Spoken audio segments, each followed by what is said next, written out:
Thanks. Shall we begin or wait for a couple of minutes?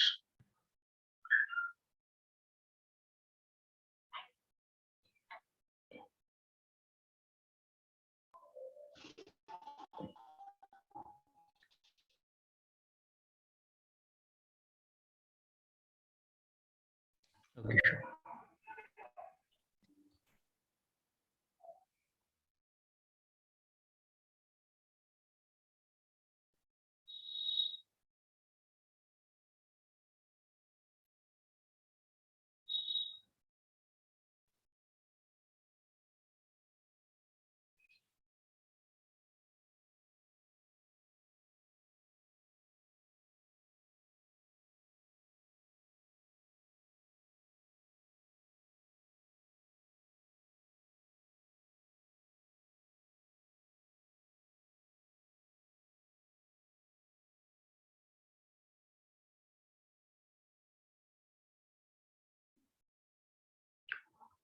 Okay, guys. So I believe we should begin now.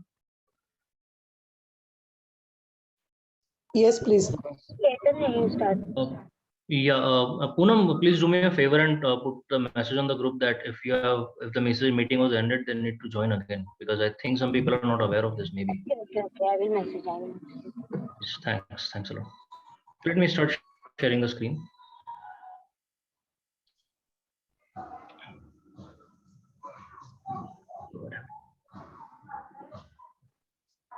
Okay.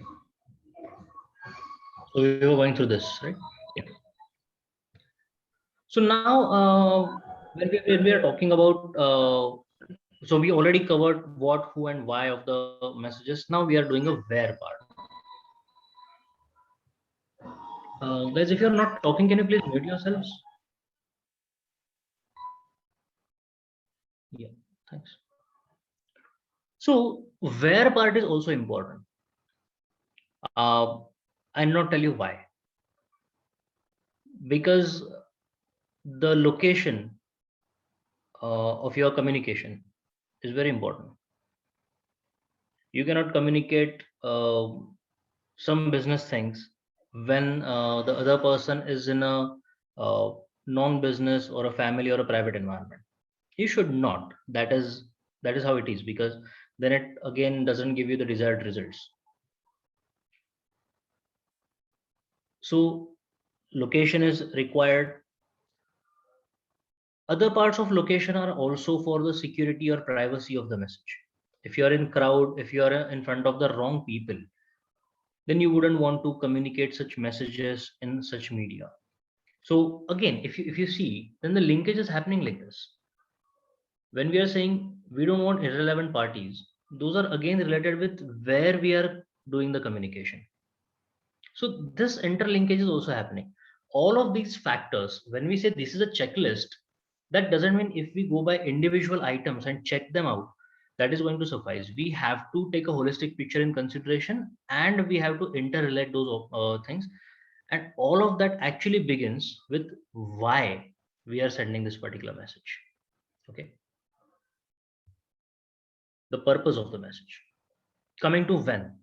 Just like where is important, when is also important. Messages are time sensitive. We are a living example of this. They want to conduct our lectures, they want to conduct our doubt clearing sessions, but they're doing it at the time when we are busy with our official duties.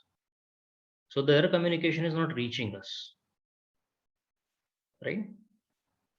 But now we are connecting late in the evening after we have done our official duties, after the family duties are done for the ladies and everything. Now we are communicating, now we are grasping the communication, now we are studying that subject matter. So just like where is important, when is also very important when we are talking about the business communication. Is it a good time for a party? Okay. This party is not the Halla Gulla party. It is the parties in the communication, the people in the communication. Okay.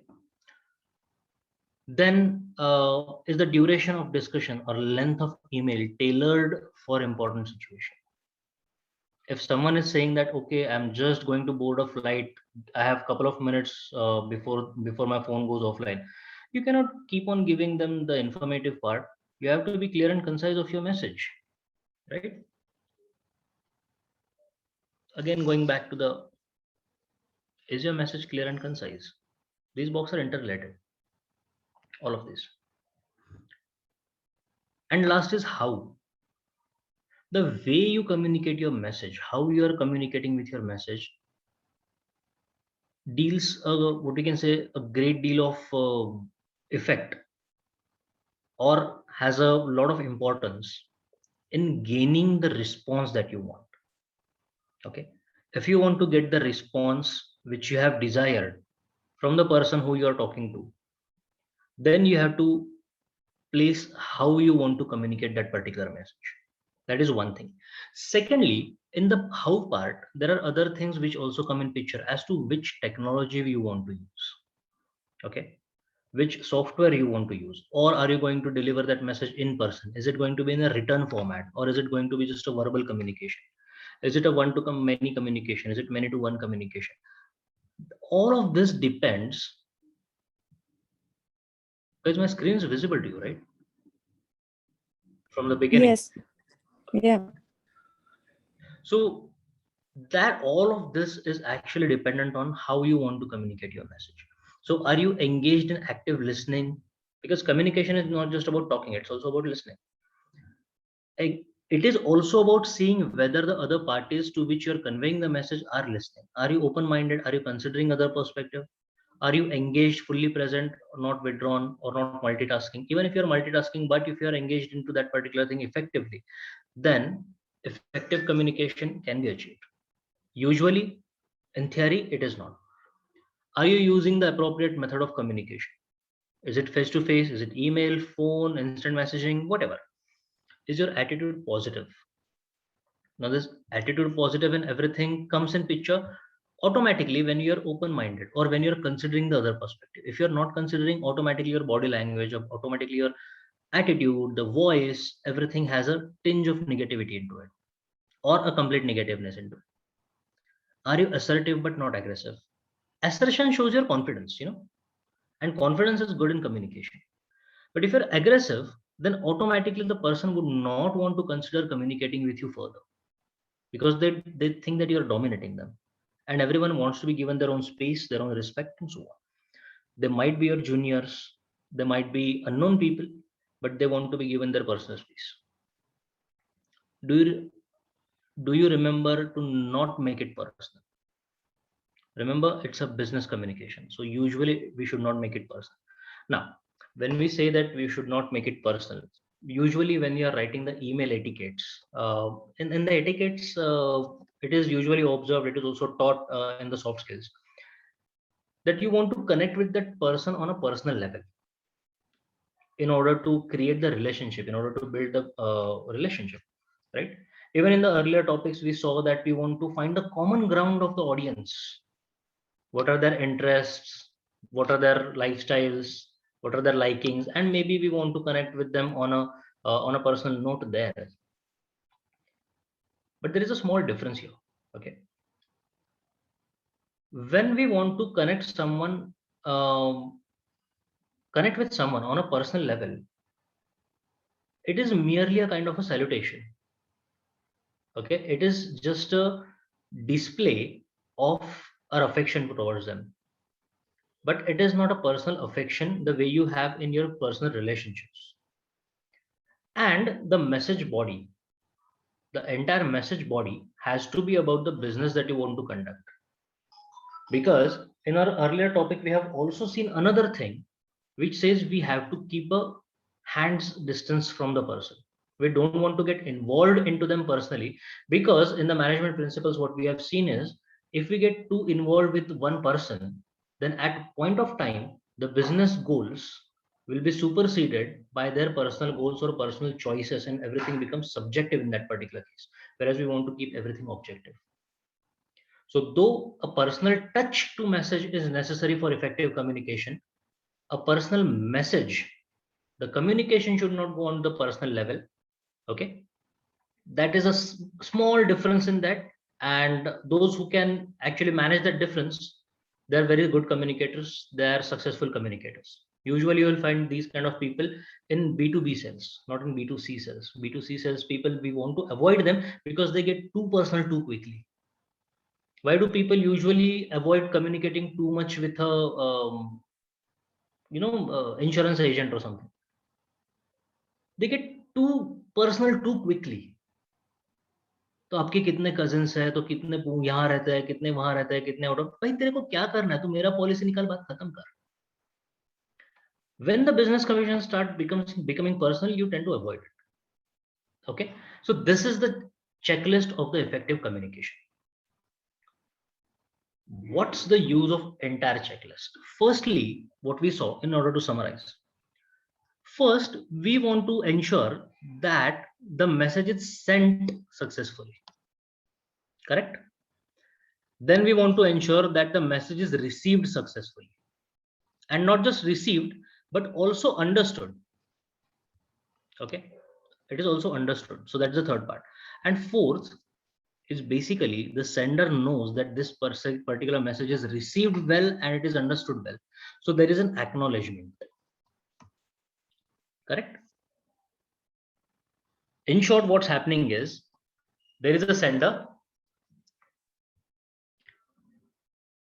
there is a receiver. Now what sender is doing is sender is creating a message. Okay, then they're choosing some communication media and sending it across to the receiver. Now there are two scenarios. One is this scenario, other is this scenario. 1 and 2. In which of these scenarios do you think the communication was effective?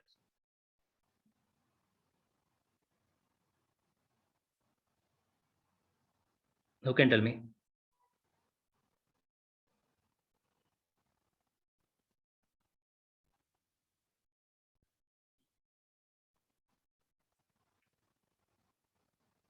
Hey guys, am I audible to you? Hello? Will you repeat, please? Yeah. So this red person who's the sender has created such message and sent it across to the receiver. And then the receiver, there are two scenarios. The receiver is receiving it like this in a purple box, or the receiver is receiving it like this in a blue color. Okay, in a purple color and a blue color. Out of these scenarios, which do you think is an effective communication? First one. First one. Correct. First one, yeah. And why is that? Because it is a direct message. The second is also a direct message. See, I'm just using the color to showcase that what the sender meant by sending a purple letter is received well, and the way sender intended to the receiver to receive it. If it is blue, that means there is a second interpretation to it. And when it is a second interpretation, that means your message is not clear and concise. Yes. Okay. Yeah. Now, once this receiver has received this message, does the communication stop there? No. The receiver would also have to convey it to the sender that it is received. Okay, so this is sent and this is received. Once this is completed, this is a complete communication, right? Okay. Yes. And if you look at this, it is actually forming a cycle here. Yes. This is the effective communication cycle that we are learning about in the third unit. This is the communication cycle. There is a sender who creates the message. Okay, the message is sent to the receiver receives the message, and a feedback is given.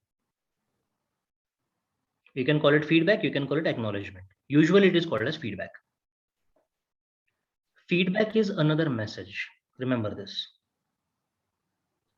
Even if it's a single ping, even if it's just a blue tick on WhatsApp, that okay, say the receiver has read the message, double tick, receiver has received the message, read the message. Even if you do not respond to it, the feedback is provided, and the feedback means something. It is conveying a piece of information to the sender about their communication which they have initiated with you.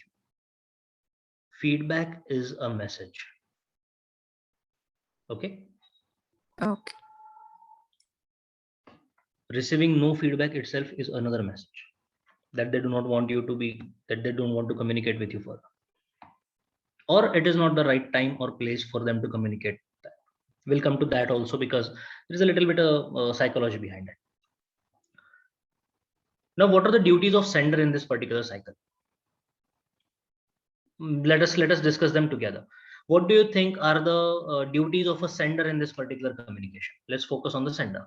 What are the duties of a sender?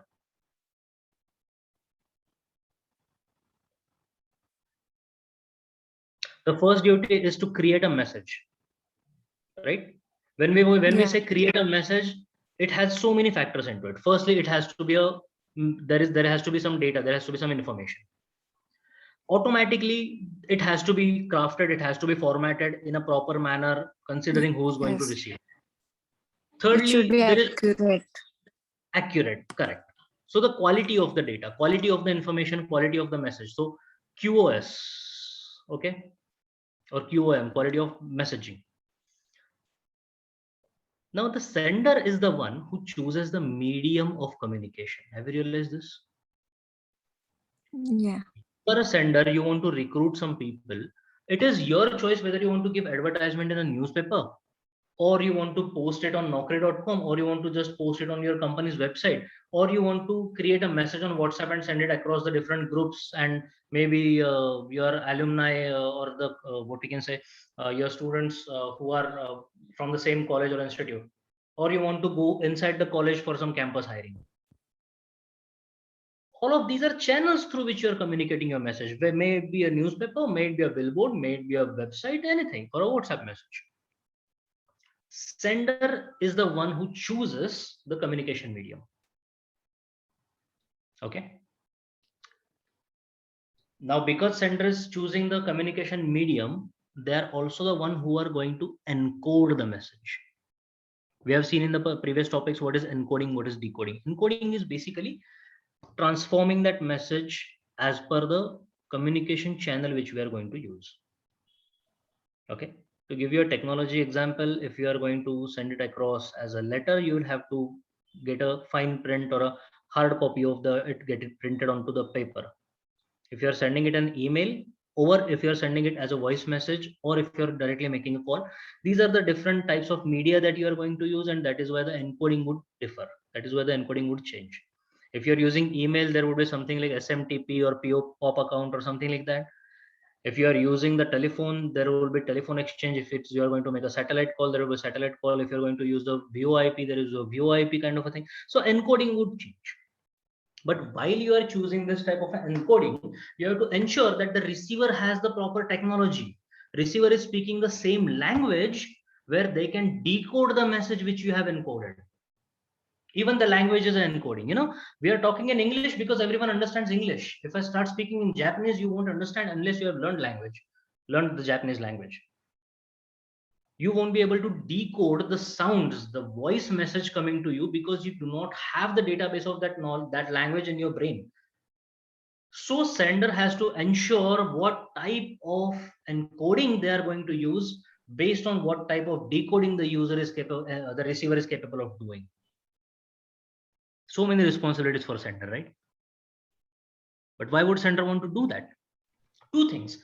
Firstly, the sender has the purpose of the message. Why they want to initiate the communication? The reason is with the sender, it is never with the receiver. Unless it is the type of reception that you are willing to get, like a radio when you're tuning into that particular station. So sender has the purpose to send a message. Secondly, sender automatically assumes the thought leadership of that particular communication cycle, because they're initiating the message, they're initiating the thought, they're giving you the information, and that is where the sender comes with a critical responsibility. And that is why the entire discussion that we have been having so far is woven around the sender. We have seen something about the message in earlier slides, what a message should be, how it should be formatted, it should be proofread, it should be this, it should that, and so on. Yeah, It should be adequate enough so that the reader would quickly read it. It should not be long so as to disinterest them, or it should not be too short so that it is not conveying the proper message of the information, the piece of information that we want to provide to the receiver. These are all the things that are common sense that we have studied in the previous lectures also. Now come to the receiver's part. What are the roles and responsibilities of the receiver in this communication cycle? Who can tell me?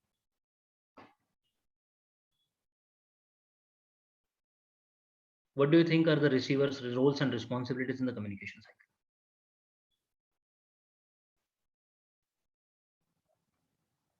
Anyone? Reply on that message. Okay, so acknowledgement is one of the receiver's roles. Yes, that is correct.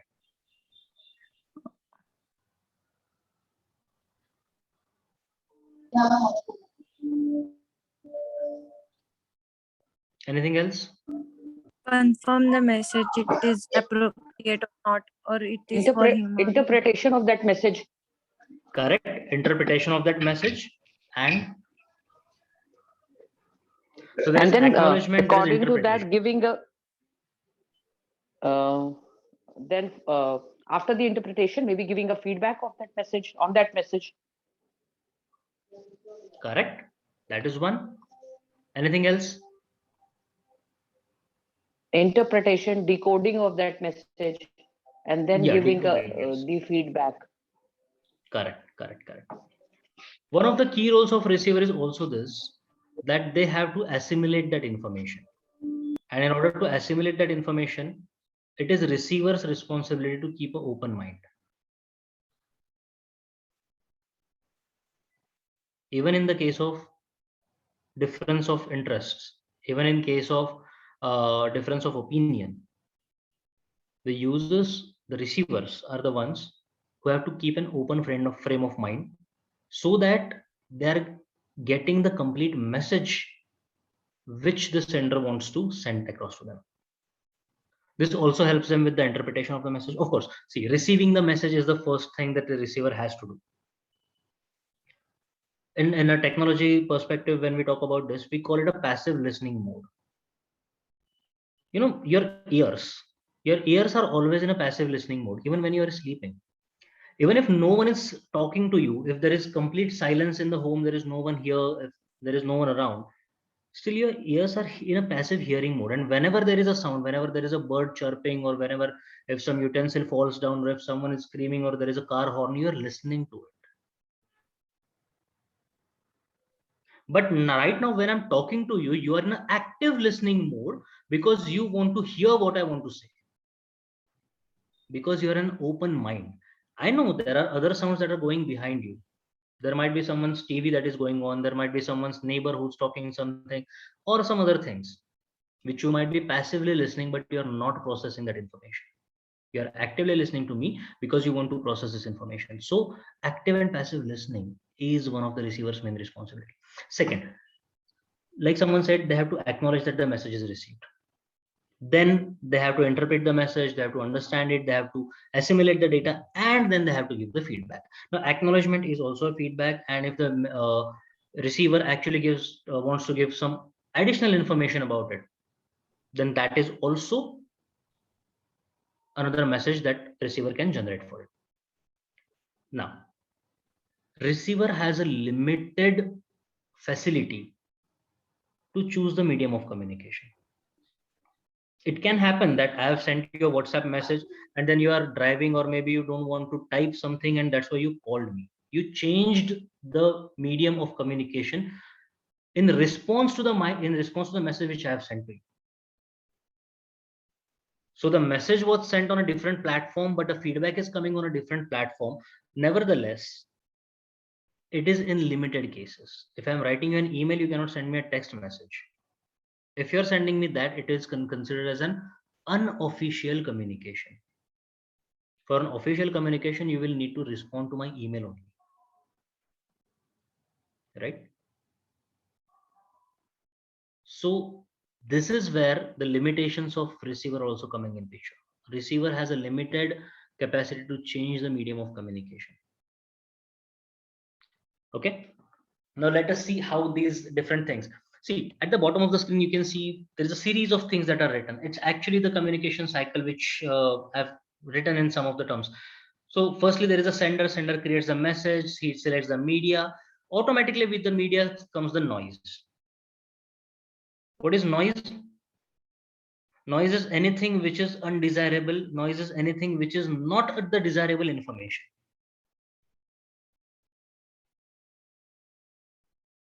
Then comes the encoding automatically with the media. Then comes the transmission. Transmission is received by the receiver. It is decoded by the receiver. It is confirmed that they have received the message.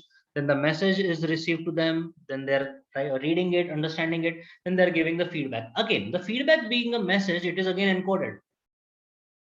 It is transmitted. There is going to be noise into it because of technology. Then it is received by the original sender. It is decoded by the original sender, and then the feedback message is actually received by the original sender.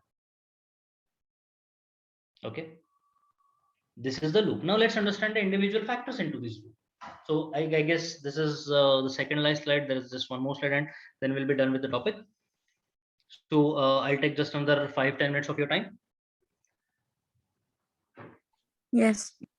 Just most of these already, so I'll just skim through them. Sender makes the choice of media. We know that he makes the choice of media, messages, encoding, transmission, and therefore the tone of the message, the cost of the message, the speed of the message, and everything. Why? Because the media is cost dependent, cost sensitive. If you want to make a phone call, if you want to make an international phone call, the cost changes. If you don't want to make a phone call internationally using your regular SIM cards, that's why you choose VoIP, voice over IP. That is, you are making the WhatsApp call or a Zoom call or a Skype call or something like that. Correct? Because it's a cost sensitive thing. Speed sensitive. Do you want to send a letter? Do you want to send a speed post? Or do you want to send an email? Simple choice. With every message, the sender is taking emotional leadership of the thoughts he is conveying. So sender is assuming the leadership position, and sender should have the best possible relations with those whom they are communicating. Okay. Unless there is a relation, the communication cannot fully happen. Because communication is about establishing the relations with the people who you want to communicate with, or to mend the relations, or to improve the relations, and so on. Then comes the message itself, which is the key factor for the entire communication. It must have an objective. Without objective, if you're just sending some message, it is a personal communication. It is not official communication. It should have at least one call to action.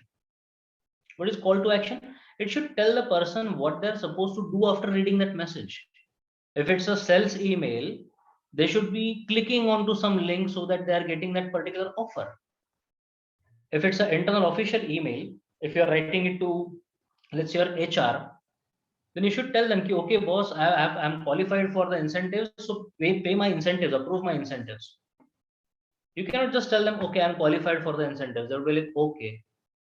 You have to tell them, boss, so approve them. Send an email with the approval into it so that the finance will pay me out. Correct? Especially relevant with our classmate who is working into the production part. You have to give the clear-cut instructions to the workers who are working under you. Then, so some aspects of message are media dependent. They are media dependent because of the technology. Right? Like you're getting the blue ticks on WhatsApp. It's media dependent. You're not getting it in other softwares. You cannot expect Gmail to give you that functionality. Great. We are in another 10 minutes time. Message has to be compartmentalized or done in succession for interactive communication. The communication should be interactive. So far, we have seen effective communication. We will also see what is interactive communication in the coming classes. It should be empathetic, respecting the receiver's frame of mind. Where they are, how they are they in the office, are they on leave, what is it? We should be empathetic with them. If they are not speaking the same language, if they're not fluent with some language, we should tone down our language.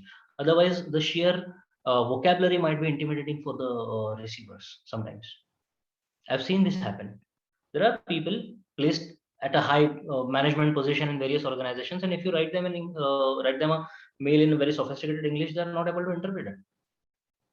And then they're not responding back to it because they're placed so highly. And if they're not able to interpret it, they think that it is the disrespect.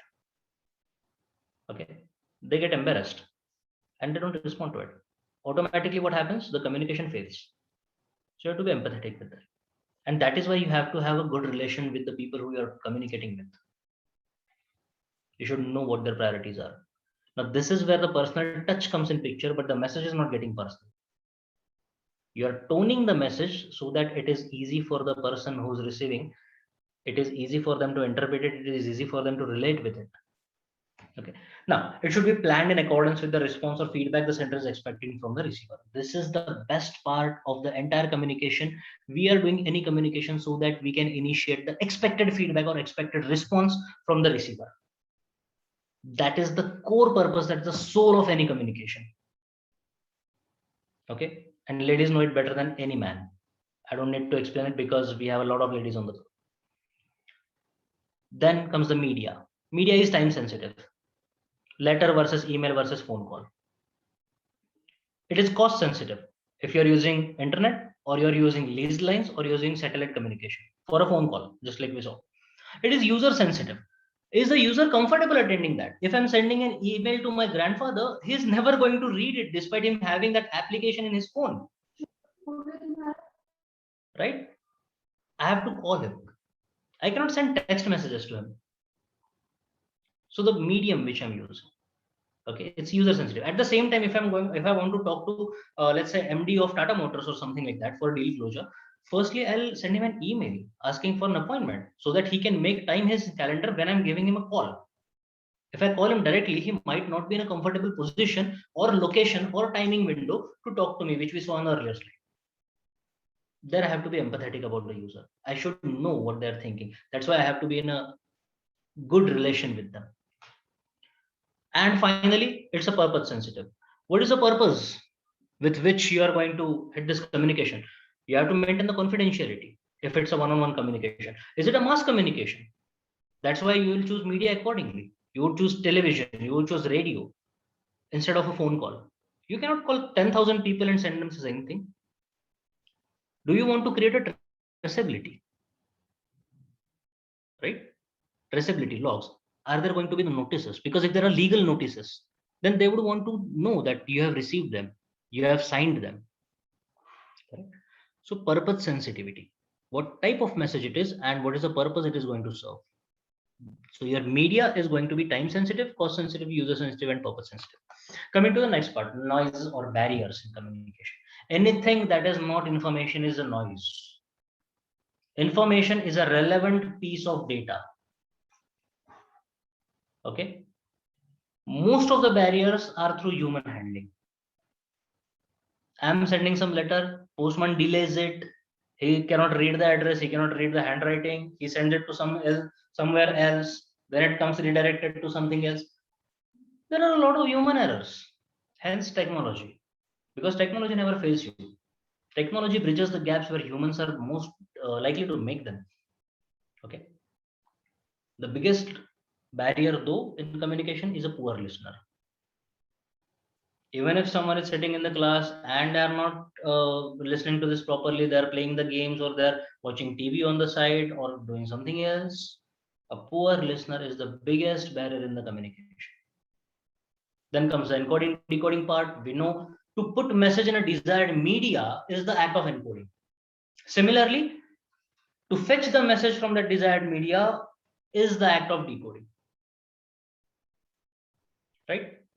In order to encode the message, the sender has to ensure that the receiver is able to decode it. It also comes with the concept which is encryption, decryption, which are basically the cryptographic algorithms that you use in order to maintain the confidentiality of the data, so that whenever it is getting sent over the medium, whenever it is getting sent over the internet, maybe if I'm sending an email to Poonam, then it might be intercepted by the hackers and I don't want to read them. That is why I'm encrypting it, which Poonam will be able to decrypt, and only two of us will be able to read that message or communication to maintain the confidentiality of it. So that is where encryption decryption comes in picture, but it is not the same as encoding decoding. Okay. Encryption decryption allows you the privacy of the message or the confidentiality of the message. Encoding decoding though is putting the message in a desired media. Then comes the part which is transmission. Transmission is the act of passing the message to the sender receiver's hands. Okay, it might be electronic transmission, it might be a physical transmission, it might be a smoke signal, okay, which the receiver is seeing. Transmission stage 1 may experience barriers. Okay, so this is the stage where the barriers come in picture, the disturbances, the noise, the poor listener, and all of this kind of things. And receiver should be notified of the reception. If I'm sending you a message but your phone is silent, and if you or I'm calling you, your phone is silent, and you're not getting notified that I'm making a call to you, you're not going to receive that communication. Or if I'm sending you a WhatsApp and your phone is silent, you're not receiving that message, and you're not responding back to me in that stipulated period of time, in that stipulated time frame, which becomes another problem to us. Okay. Finally, the receiver's job is to acknowledge the communication, but there is a hesitation, and that is why, because the acknowledgement itself, the feedback itself is another message. And when you are sending a message out, basically you have to be ready for it, ready to respond back to it, because that means whatever I accepted by you, usual industry standard. That is how emotionally humans work. Saying that, okay, there is going to be a 5% raise in the cost which you are paying to me, and you said okay, received, it means that you have accepted it. That is why you are hesitant on giving me an immediate feedback, because feedback is the message. So that's it about the third unit, guys. If there are any queries or anything, let's discuss them on the group, because there are only a couple of minutes of the meeting that is left with us. So any queries or anything like that so far?